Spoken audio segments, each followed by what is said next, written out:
በግል ወሲብ ልምምድ ውስጥ ያላችሁ ወንዶች ምናልባት እነዚህን ሶስት ችግሮች ብታውቋቸው ከዚህ ልምምድ ቶሎ ለመውጣት ይረዳቸዋል። ሰላም፣ እኔ ዶክተር አዲስ ጸጋ ነኝ። ግል ወሲብ የሚያደርጉ ሰዎች ከሚያጋጥማቸው አንደኛው ችግር ዴዝ ግሪፕ ሲንድሮም የምንለው አለ። ይሄ ምንድነው?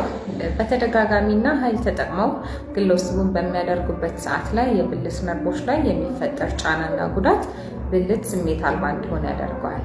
ጤናማ ወደ ሆነ የግንኙነት ህይወት በምትገቡ ጊዜ የብልት ዝግጁነት ማጣት ሊያጋጥማችሁ ይችላል። ይሄ ማለት ለመነካካትም ወይም ለሌላ ስቲሙሌሽን ብልት ዝግጁ ላይሆን ይችላል። እንዲህ አይነት ችግር ሲያጋጥማቸው ወንዶች የሚሰማቸው ስሜት ብልት የመሰበር አይነት ስሜት ወይም ደግሞ ብልታቸው የመሞት አይነት ስሜት ያጋጥማቸዋል። ሁለተኛው ትራውማቲክ ማስተርባተሪ ሲንድሮም የምንለው ነው። ይሄ አቲፒካል የሆነ የግል ወሲብ አይነት ልምምድ ያላቸው ሰዎች ላይ ነው።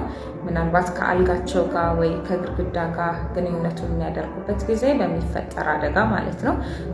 ቲኤምኤስ የምንለው ላይ ያለባቸው ወንዶችም የብልት ዝግጁነት ማጣት ወይ ቶሎ መጨረስ ወይም ያለመርካት ችግር ወይም ዲሌይድ ኢጃኩሌሽን የምንለው ወይም የዘር ፈሳሽ በጣም ቆይቶ መምጣት ችግር ተጠቂ ሊሆኑ ይችላሉ።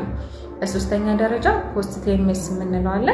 ይህም የመቀመጫ አካባቢ ያሉ ጡንቻዎችን ወይም ፐልቪክ ፍሎር መስሎችን ኦቨርዩዝ ከማድረግ ወይም በጣም ከመጠቀም የተነሳ የሆድ ድርቀት ወይም ደግሞ ሰገራና ሽንትን ያለመቆጣጠር ችግር ሊያጋጥማችሁ ይችላል። የግል ወሲብ ሱሰኞች ከሆናችሁ በስነ አእምሮ ሐኪሞች በሚሰጥ ክትትል ከዚህ የሱስ ችግር መውጣት ይኖርባችኋል ማለት ነው።